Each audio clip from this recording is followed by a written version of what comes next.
यानी मुर्दा को भी छुओगे तो जिंदा हो जाएगा, वो शक्ति तुमको देता हूँ। गुरुबिन भव नित्य न कोई, जो वीरेन शंकर सम होई। यहाँ भी गुरु की ज़रूरत है। खान पान कैसा होना चाहिए, चाल चलन कैसा होना चाहिए, विचार भावना कैसी होनी चाहिए, यानी किस तरह से रोग से बच सकते हैं, टेंशन से किस तरह से बच सकते हैं, यह सब तो बताते ही हैं, रास्ता दिखाते ही हैं, लेकिन ऊपर भी मदद करते हैं। तो जब ये यानी समझो कि इस तरह का कोई दृश्य आता है, डरावनी चीज़ आती है, तो गुरु को याद किया जाता है। तो गुरु के पावर के आगे यानी वो कोई टिक नहीं पाते हैं, वो सब हट जाते हैं। लेकिन फिर भी माया साथ नहीं छोटी, कल बल छल कर जाए समीपा, अमाचल मार बुझावे दीपा। कल बल छल कैसे भी उसका ये निशाना रहता है कि जीव आगे बढ़ने न पावें, ये यहीं रुकें, तो फिर यानी समझो कि शक्ति देती है। अरुमा किसको कहते हैं? छोटा बन जाना। महिमा किसको कहते हैं? बड़ा बन जाना। लघुमा किसको कहते हैं? हल्का हो जाना। गरिमा किसको कहते हैं? भारी भरकम हो जाना। वशीकरण किसको कहते हैं? कि बस में कर लेना, सर्व समर्थ हो जाना। यह सब शक्तियाँ हैं, तो यह सब दे देती है। जाओ, ये धन ले लो, ये हीरा ले लो, मोती ले लो, जवाहरात ले लो, आगे न बढ़ो, फिर वापस हो जाओ। यानी मुर्दा को भी छुओगे तो जिंदा हो जाएगा, वो शक्ति तुमको देती हूँ। पूजा हो जाएगा तुम्हारा, पैर छुएंगे लोग, देवता बन जाओगे तुम, मत जाओ।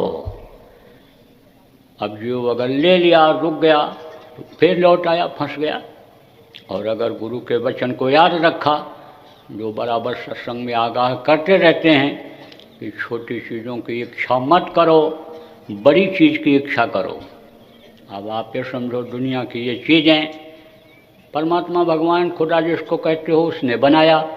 अब अगर वो मिल जाए तो दुनिया की चीज़ों के लिए तरसना पड़ेगा? कभी भी नहीं। वो थी ना एक बुढ़िया, एक था राजा, तो बाज़ार लगाया हुआ था, तो बाज़ार में बहुत अच्छी अच्छी चीज़ें रखी हुई थी। तो पहले के समय के जो राजा थे प्रजापालक थे।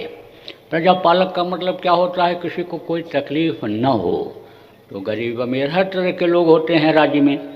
तो उन्होंने ये नियम बना दिया कि कोई गरीब आदमी आवे जिसके पास पैसा न हो, तो उसको एक चीज़ यानी समझ लो कि यानी ले लेने दिया जाए, पैसा न लिया जाए उसका। तो आज की तरह से तो नियत लोगों की थी ही नहीं कि किसी की मदद कर दो, तो एक दोगे तो दूसरे पर निशाना बना लेगा, वह भी उठा कर लेकर चला जाएगा।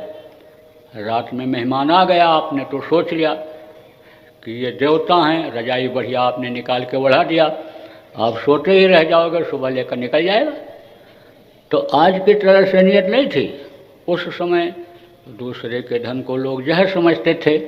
दूसरे की चीज़ों को प्रयोग करना यह समझते थे कि भाई हमको अपने कर्मों में से इसको देना पड़ेगा। अगर हमने इसके हिस्से का ले लिया, इसकी चीज़ ले लिया, हर आदमी की इच्छा यही रहती थी कि हम किसी को खिला दें, हम किसी से न लें, किसी को पहना दें, हमारे पास बढ़ रहा है तो हम दूसरे को दे दें, इकट्ठा न करें। यह इच्छा लोगों की रहती थी। अब इस समय पर तो लोगों की ठगने की इच्छा रहती है। उस समय ठगाने की इच्छा रहती थी कि हम ठग जाएं, लेकिन हम दूसरे को न ठगें, किसी के भी आत्मा को कष्ट न हो, यह लोगों की सोच रहा करती थी। तो राजा ने बाजार बनवा दिया और कहा कोई भी आवे तो एक सामान ले सकता है इसमें। तो जाएं लोग जिनके पास न सामान हो ले लें, कोई बर्तन ले ले, कोई कपड़ा ले ले, कोई और ज़रूरत का सामान ले ले। तो एक गई बुढ़िया। तो बुढ़िया एक तरफ से बाजार देखती चली गई। जब बाहर निकलने लगी तो सिपाही ने कहा कि तू खाली जा रही, तूने तो कोई सामान लिया नहीं। ले ले। अरे मैं तो देखा आज तक कोई खाली गया ही नहीं, कुछ न कुछ हर कोई ले गया। ले ले माता ले ले। तो बोली कि मिलेगा? अरे बोले हुक्म है राजा का, कोई भी एक सामान ले ले। तो बुढ़िया ने कहा ये बताओ कि ये बाजार बनवाया किसने? तो कहा राजा साहब ने। कहाँ है राजा साहब? वो पर्दा रखता था, दरवाजे वगैरह इतने होते नहीं थे, ना चोरियाँ होती थी। जब दूसरे के धन को लोग जहर समझते थे तो काहे कोई चोरी। तो अब आप ये समझो कि पर्दा लगा हुआ था, उसके अंदर बैठे हुए थे। बुढ़िया ने कहा चलो हमको दिखाओ। जब पर्दा हटाया, देखा बुढ़िया ने राजा को, बादशाह को, तो बुढ़िया ने कहा हमको इन्हीं को दे दो, इनको राजा साहब को। तो जब मैं चाहूँगी इसी तरह का बाजार लगवा लूँगी। मैं एक चीज़ क्यों लूँ, मैं तो पूरे बाजार की मालकिन बन जाऊँगी। तो जब इस चीज़ की जानकारी हो जाती है कि ये यानी समझो कि इस चीज़ की जानकारी हो जाती है कि हमको एक चीज़ में नहीं फंसना चाहिए, तब उसको भी साधक ठुकरा देता है और फिर आगे बढ़ता है। तो आगे और भी लोक हैं, उन लोकों में भी फंसाव है। माया का लोक ऐसा है कि उसमें देखो अच्छे अच्छे लोग फंस गए।